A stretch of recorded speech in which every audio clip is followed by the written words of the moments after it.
Kelompok 3 akan mempresentasikan terkait sel. Di sini kami beranggotakan saya sendiri, Andini Fitra Skarwangi, dengan NIM akhir 064, dan teman saya, Risma Dira Madina dengan NIM akhir 041. Saya Anadratul Rohmah dengan NIM akhir 059. Nah, apa itu sel? Sel adalah unit dasar terkecil, struktural, dan fungsional dari semua makhluk hidup. Sel adalah penyusun dasar dari semua organisme yang hidup, di mana makhluk hidup dapat tersusun atas satu sel atau organisme uniseluler, dan juga banyak sel yang disebut dengan organisme multiseluler. Nah, di situ juga tertera gambar antara sel tumbuhan dan sel hewan. Next.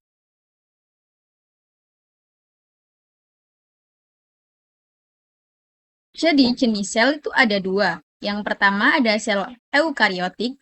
Sel eukariotik adalah jenis sel kompleks yang memiliki inti sel, atau yang biasa disebut dengan nukleus, yang terbungkus membran dan memiliki berbagai organel bermembran seperti mitokondria dan badan Golgi. Lalu, jenis yang kedua yaitu sel prokariotik. Sel prokariotik adalah sel yang tidak memiliki membran inti sejati.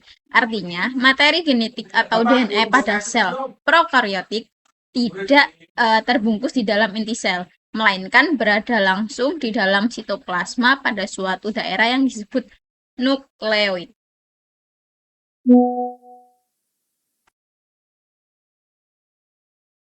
Nah, di sini terdapat gambar antara sel hewan dan juga sel tumbuhan. Serta di dalam sel hewan terdapat beberapa struktur, diantaranya membran sel, nukleus, sitoplasma, nukleus, badan Golgi, mitokondria, vakuola, lisosom, dan retikulum endoplasma. Lalu, pada sel tumbuhan terdapat struktur dinding sel, membran sel, kloroplas, nukleus, retikulum endoplasma, mitokondria, vakuola, dan badan Golgi. Baik, selanjutnya terdapat perbedaan antara sel tumbuhan dan sel hewan. Di antaranya ada beberapa pembeda. Yang pertama, ukuran. Pada sel tumbuhan lebih besar daripada sel hewan. Yang kedua, sel hewan lebih kecil daripada sel tumbuhan. Terkait bentuk, sel tumbuhan tetap, sel hewan tidak tetap. Dinding sel, sel tumbuhan ada, sel hewan tidak ada. Plastida, sel tumbuhan ada, sel hewan tidak ada. Lalu lisosom. Pada sel tumbuhan tidak ada, sel hewan ada, pencernaan makanan secara pinositosis dan fagositosis. Sentriol tidak ada pada sel tumbuhan, sel hewan ada. Lalu badan Golgi pada sel tumbuhan disebut dengan diktiosom, sel hewan badan Golgi. Lalu vakuola. Pada sel tumbuhan, sel muda kecil dan banyak. Pada sel dewasa, tunggal dan besar. Sedangkan pada sel hewan, tidak mempunyai vakuola, walaupun terkadang beberapa sel hewan uniseluler memiliki vakuola yang berukuran kecil, baik pada sel muda maupun sel dewasa. Flagella atau silia. Pada sel tumbuhan tidak ada, pada sel hewan ada, tetapi tidak semua. Klorofil pada sel tumbuhan ada, pada sel hewan tidak ada. Nah, lalu contoh di sebelahnya yaitu manusia memiliki sekitar 37,2 triliun sel. Nah, di sini manusia juga merupakan contoh dari organisme multiseluler. Nah, yang di bawahnya Euglena adalah organisme uniseluler. Seperti itu. Next.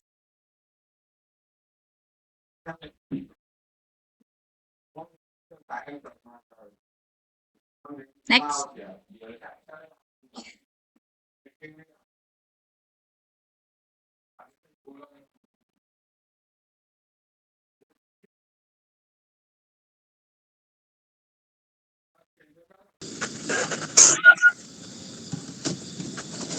Oke, mulai.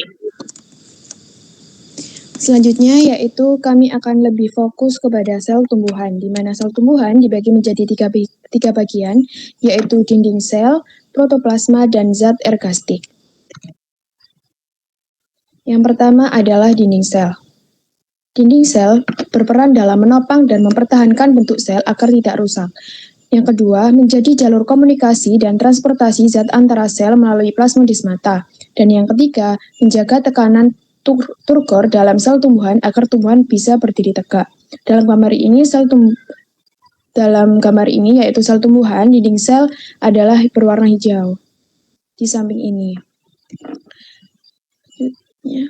Dalam dinding sel terbagi menjadi beberapa lapisan, yaitu 3. Yang pertama ada intercellular layer yang berada di antara dua dinding sel yang bersebelahan, di sebelah sini, di tengah-tengahnya. Yang kedua yaitu primary wall yang terbentuk dari selulosa, hemiselulosa, dan bahan yang disekresikan oleh protoplasma. Di sini. Selanjutnya adalah secondary wall, yaitu setelah primary wall berhenti tumbuh, terjadi akumulasi bahan yang muncul di dalam dinding primer secara bertahap, sehingga dinding sel tambah besar, kaku, dan kokoh. Struktur dari dinding sel bisa dilihat dari gambar di samping, di mana di dalam lapisan primer dibagi tersusun atas hemiselulosa, pektin, dan selulosa. Hemiselulosa tersusun menyilang, ini bertujuan untuk dinding sel agar kokoh. Di sini adalah luar dari dinding sel dan di sini adalah di dalam dinding sel. Selanjutnya yaitu ada spesifikasi dinding sel. Terdapat 5. Yang pertama ada lignifikasi, yaitu ada tambahan lignin pada dinding sel. Contohnya yaitu pada xilem dan sclereid. Yang kedua ada suberisasi, yaitu ada peningkatan film lemak. Contohnya pada jaringan pelindung seperti peridom dan kulit gabus. Dan yang ketiga ada kutinisasi, yang terbentuknya kutikula karena zat lemak menumpuk di luar dinding sel. Contohnya yaitu biji jarak dan kulit batang tebu. Yang keempat ada mucilagization, yang terjadi ketika selulosa, pektin di dinding sel berubah menjadi lendir. Contohnya yaitu pada sel epidermis, pisang raja, dan biji rami. Yang kelima, ada mineralisasi, terjadi ketika dinding sel mengandung mineral atau silikon dan kalsium. Contohnya yaitu pada batang dan daun Gramineaceae. Di dalam dinding sel yaitu ada pit.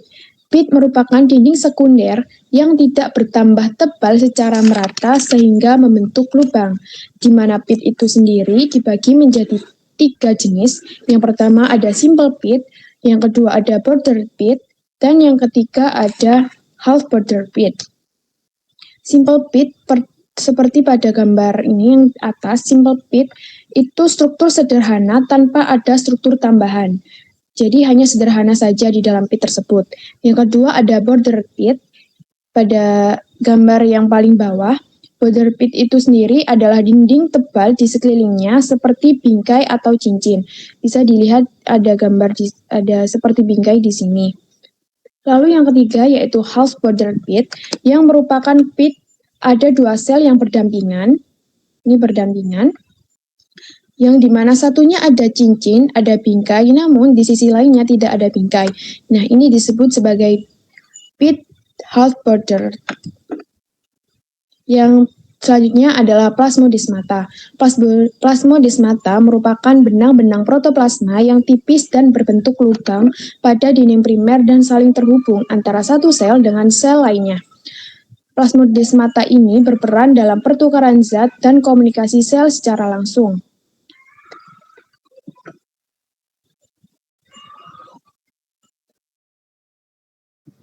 Lalu yang selanjutnya ada protoplasma. Dalam protoplasma ini terdapat membran plasma, sitoplasma, vakuola, mitokondria, dan lain-lain. Next.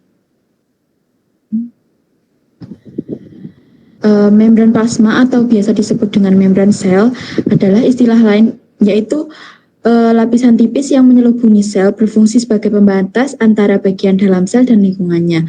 Membran ini bersifat selektif permeabel, artinya hanya zat-zat tertentu yang dapat melewatinya. Pada gambar tersebut, membran sel berada di luar, lapisan warna hijau yang ada di luar. Next. Lalu yang selanjutnya ada membran organel. Membran organel adalah struktur yang berupa lapisan fosfolipid ganda, mirip membran plasma yang membungkus organel-organel tertentu di dalam sel, misalnya nukleus, mitokondria, retikulum endoplasma, badan Golgi. Lalu yang selanjutnya, perbedaan membran plasma dan membran organel terletak pada komposisi dan fungsinya. Keduanya sama-sama tersusun atas lapisan ganda fosfolipid, tetapi jumlah dan jenis lipid, protein, serta karbohidratnya berbeda-beda sesuai fungsi masing-masing. Lalu terdapat turnover atau pertukaran antara organel-organel sel dan membran plasma. Proses ini dilakukan melalui badan-badan mikro, yaitu vesikel kecil yang membawa lipid, protein, dan komponen membran dari satu organel ke organel lain. Next. Lalu pada gambar ini terdapat lipid bilayer, yaitu pada bagian kepala, yaitu warna bulat merah itu bersifat hidrofilik atau suka air. Lalu pada bagian warna kuning itu hidrofobik atau tidak suka air. Lalu terdapat protein di sini ada integral protein, channel protein, peripheral protein, alpha helix protein, dan globular protein. Lalu terdapat kolesterol, karbohidrat, glikoprotein, dan glikolipid. Next.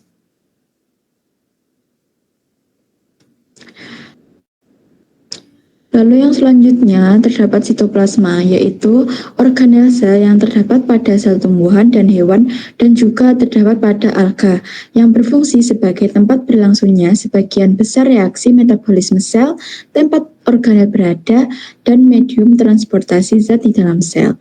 Lalu terdapat struktur sitoplasma, yaitu yang pertama sitosol, berupa cairan kental berisi air, ion, protein, dan enzim, yang berfungsi sebagai tempat berlangsungnya reaksi metabolisme. Yang kedua, yaitu sitoskeleton, yaitu jaringan filamen, mikrotubulus, filamen aktin, filamen intermediat yang menjaga bentuk sel, menahan organel, dan membantu pergerakan serta transportasi zat. Lalu yang ketiga, ada inklusi sitoplasma, yaitu bahan cadangan berupa pati, lemak, atau zat sisa metabolisme yang tersimpan di dalam sitoplasma.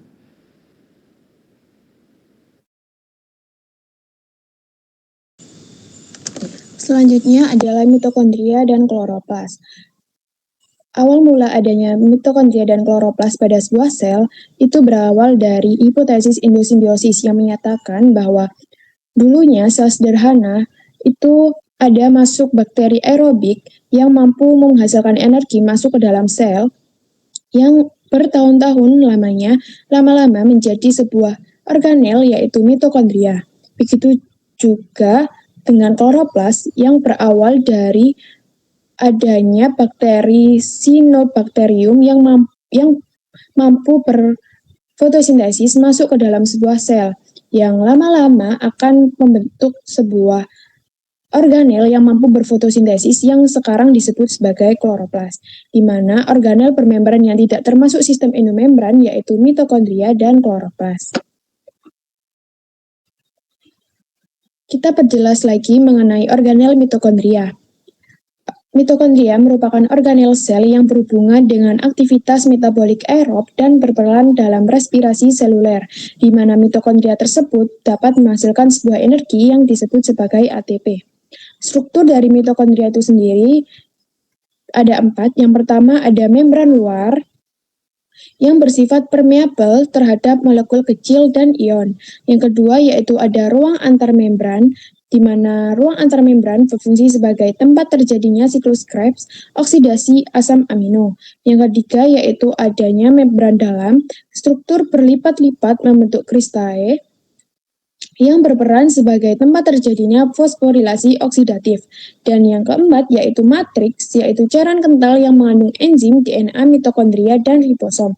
Matriks itu sendiri berada di dalam membran dalam. Selanjutnya yaitu organel kloroplas. Kloroplas merupakan organel sel yang terdapat pada sel tumbuhan dan alga yang berfungsi sebagai tempat berlangsungnya proses fotosintesis. Jadi, pada sel hewan tidak ada organel yang dinamakan kloroplas itu. Struktur dari kloroplas itu sendiri, yang pertama ada ruang antar membran, berfungsi sebagai memisahkan kedua membran tersebut dan menjadi jalur pertukaran molekul kecil. Yang kedua ada stroma yang berisi enzim, ribosom, dan DNA, berfungsi sebagai tempat reaksi gelap. Dan yang ketiga yaitu ruang tilakoid yang berperan sebagai tempat terjadinya reaksi terang karena banyak mengandung klorofil dalam membran tilakoid. Terdapat enzim untuk membentuk ATP.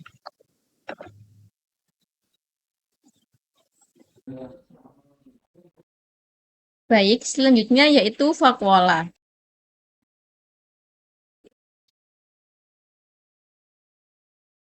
Nah, di sini vakuola sendiri adalah organel bermembran berupa rongga besar berisi cairan yang terdapat di dalam sel, di mana cairan ini disebut dengan getah sel yang mengandung air, ion, gula, asam organik, pigmen, serta zat sisa metabolisme. Nah, di sini terdapat terletak vakuola pada sel tumbuhan dan juga sel hewan. Next.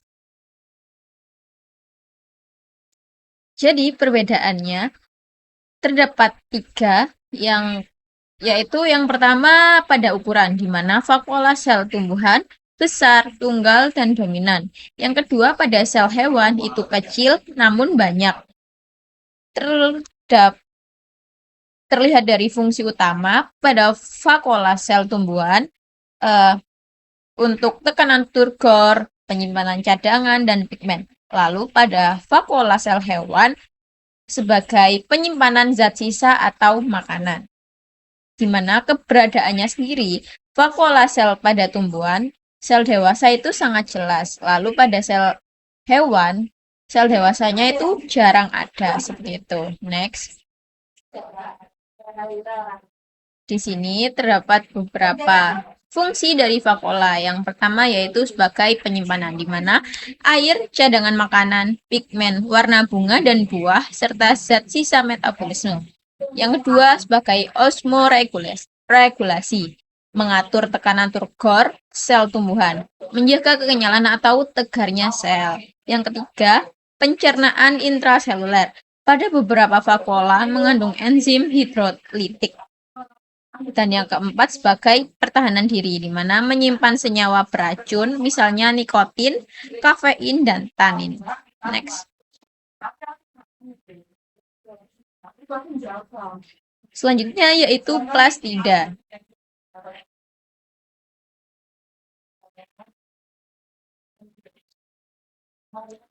Plastida sendiri adalah organel bermembran ganda yang hanya terdapat pada sel tumbuhan dan alga.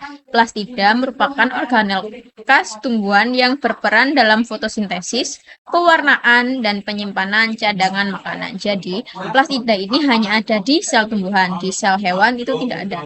Nah, di mana ciri-cirinya?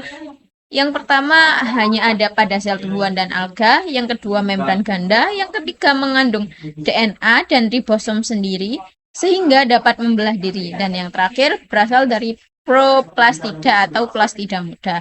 Nah, di samping itu ada gambar dari plastida dan juga beberapa strukturnya. Next.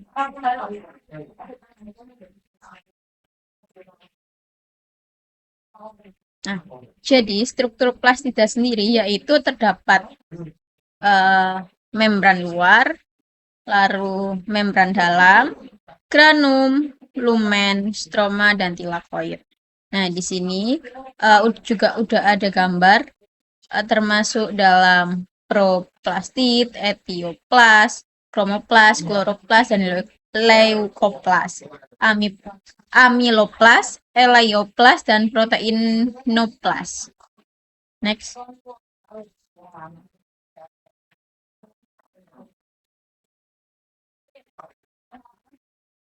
Nah, di sini dijelaskan bahwa membran luar bersifat permeabel atau mudah dilalui molekul kecil, di mana melindungi plastida dari lingkungan sitoplasma. Yang kedua, membran dalam lebih selektif, mengatur keluar masuknya molekul, lalu membentuk ruang dalam yang disebut stroma. Nah, stroma sendiri yaitu cairan kental di dalam plastida mengandung enzim, ribosom, DNA plastida, dan butiran pati, di mana tempat di stroma ini berlangsungnya reaksi gelap fotosintesis atau siklus Kelvin. Nah, lalu tilakoid khusus pada kloroplas. Nah, jadi pada tilakoid ini hanya ada di kloroplas. Nanti akan dijelaskan lebih jelas. Strukturnya sendiri berbentuk kantong pipi. Di dalam membran tilakoid terdapat klorofil dan pigmen fotosintesis, tempat reaksi terang fotosintesis. Lalu yang selanjutnya itu ada grana, di mana grana yaitu tumpukan tilakoid berbentuk seperti koin, memperluas permukaan untuk menyerap cahaya. Nah, DNA plastida dan ribosom, di mana plastida memiliki DNA sirkuler dan ribosom sendiri, memungkinkan plastida membelah diri seperti itu. Next.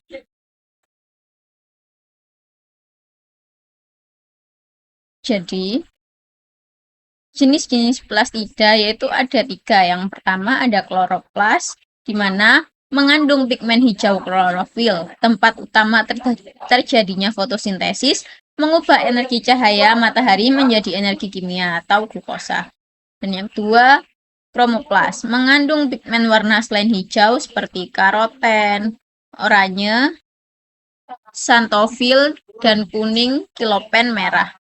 Memberi warna pada bunga, buah, daun tua, menarik penyerbukan, dan penyebar biji. Dan yang terakhir yaitu leukoplas, di mana pada leukoplas sendiri tidak berwarna atau bening. Fungsi utamanya sebagai penyimpanan cadangan makanan yang terdiri dari amiloplas dan elaioplas. Seperti itu. Next.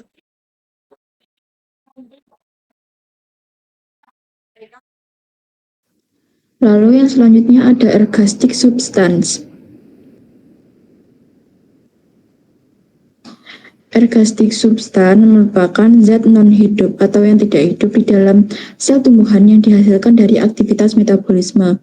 Zat ini tidak ikut berperan langsung dalam metabolisme, tetapi berfungsi sebagai cadangan makanan, pelindung, atau hasil sisa.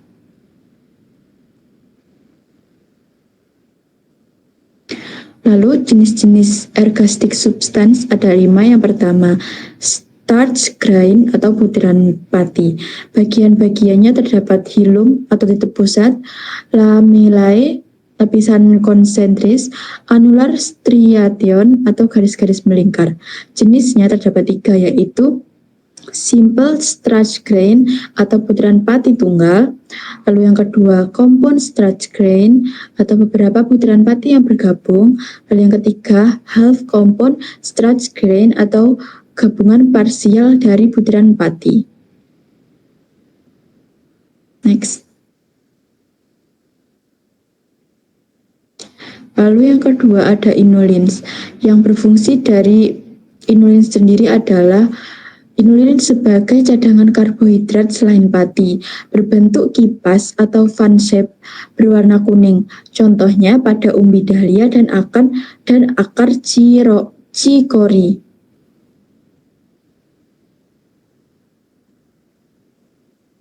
Lalu yang ketiga ada protein atau aleuron grain yang berfungsi sebagai protein cadangan pada biji atau sel tumbuhan.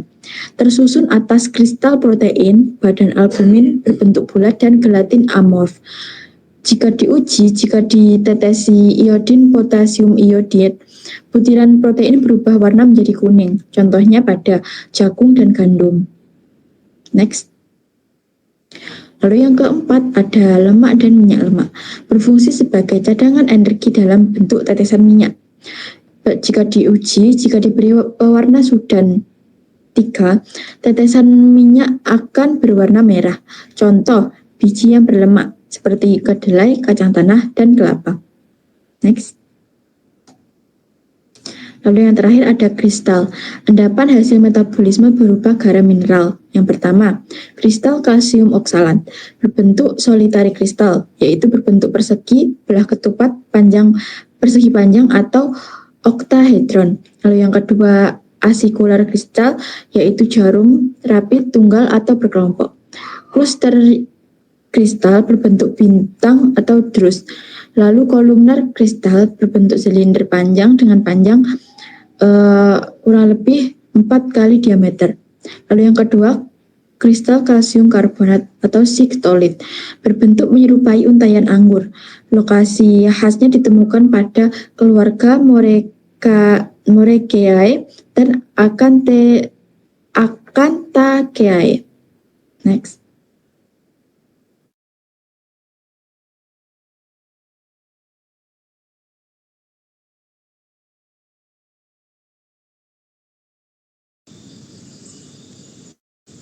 Selanjutnya yaitu pembelahan sel. Pembelahan sel dibagi menjadi 3, yaitu amitosis, mitosis, dan meiosis, di mana amitosis yaitu pembelahan langsung atau membelah diri atau pembelahan biner yang menghasilkan 2 sel anakan identik dengan induknya, yaitu 2N.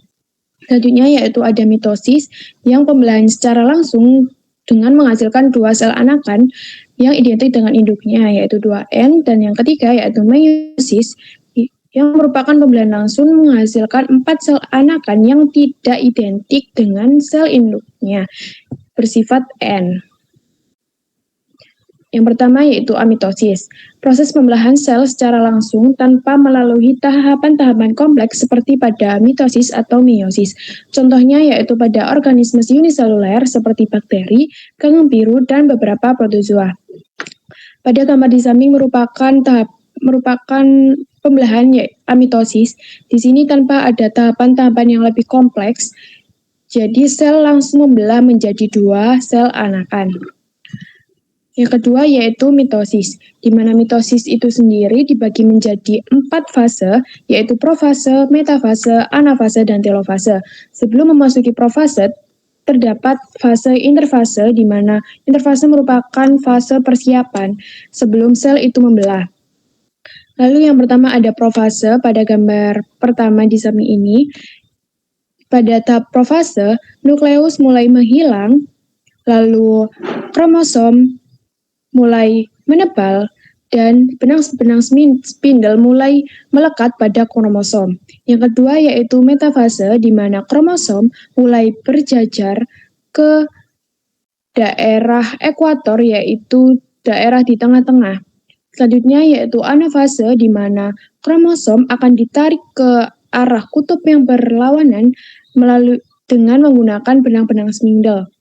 Dan yang terakhir yaitu telofase, di mana telofase itu sendiri adalah mulai terbentuknya nukleus, kromosom mulai berubah menjadi benang kromatin, dan yang terakhir yaitu adalah sitokinesis, yang merupakan proses pembagian sitoplasma sehingga membentuk 2 sel anakan yang identik dengan induknya.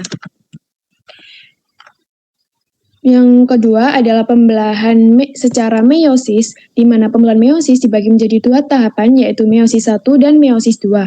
Pada slide ini merupakan meiosis 1 yang dibagi menjadi interfase, profase 1, metafase 1, 3 anafase 1, dan telofase 1, yang diakhiri dengan proses sitokinesis.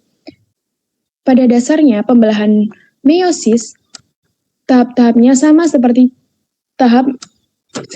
pada pembelahan mitosis. Namun perbedaannya pada meiosis 1, khususnya pada profase 1, tahap profase 1 terjadi proses yang namanya pindah silang atau crossing over. Selanjutnya di metafase 1, ada lengan kromosom hasil pindah silang ini akan ditarik ke arah kutub yang berlawanan oleh benang-benang spindle. Yang terakhir selanjutnya adalah anafase 1, seperti pada mitosis. Anafase 1 mulai kromosom ditarik ke arah yang berlawanan dan berakhir pada telofase 1, yaitu terbentuknya 2 sel anakan. yang masih identik dengan sel induknya. Selanjutnya meiosis dilanjutkan dengan meiosis kedua, yaitu profase 2, metafase 2, anafase 2, dan telofase 2. Hal ini sama seperti pada meiosis 1, namun sudah tidak ada proses yang namanya crossing over, sehingga membentuk 4 sel anakan yang tidak identik dengan induknya, yaitu bersifat N. Nah, pada pembelahan sel ada yang namanya sitokinesis, yaitu proses atau tahapan terbentuknya 2 sel anakan yang membagi sitoplasma. Nah, namun bedanya, sel hewan dan sel tumbuhan memiliki perbedaan pada pembentukan sitokinesis. Yang pertama yaitu sel hewan, penyempitan membran plasma ke dalam. Nah, seperti pada gambar di atas, ketika pada akhir anafase dan menuju proses sitokinesis, terbentuknya lipatan ke arah dalam dari sel itu sendiri. Jadi seperti menyempit membran plasma dari sel itu akan menyempit sehingga membentuk 2 sel anakan. Nah, sedangkan pada sel tumbuhan itu terbentuknya pelat sel. Jadi pada sel tumbuhan tidak ada proses penyempitan membran plasma seperti pada sel hewan, melainkan terbentuknya pelat-pelat sel di antara satu sel tersebut seperti ini. Jadi ada seperti hasil dari protoplasma itu mengumpul di daerah tengah sel sehingga membentuk yang namanya pelat sel, dan lama-kelamaan dinding sel akan terbentuk secara bertahap sehingga membentuk 2 sel anakan seperti pada gambar. Baik, sekian presentasi dari kelompok kami, yaitu dari kelompok 3. Kurang lebihnya kami mohon maaf. Wassalamualaikum warahmatullahi wabarakatuh. Waalaikumsalam warahmatullahi wabarakatuh.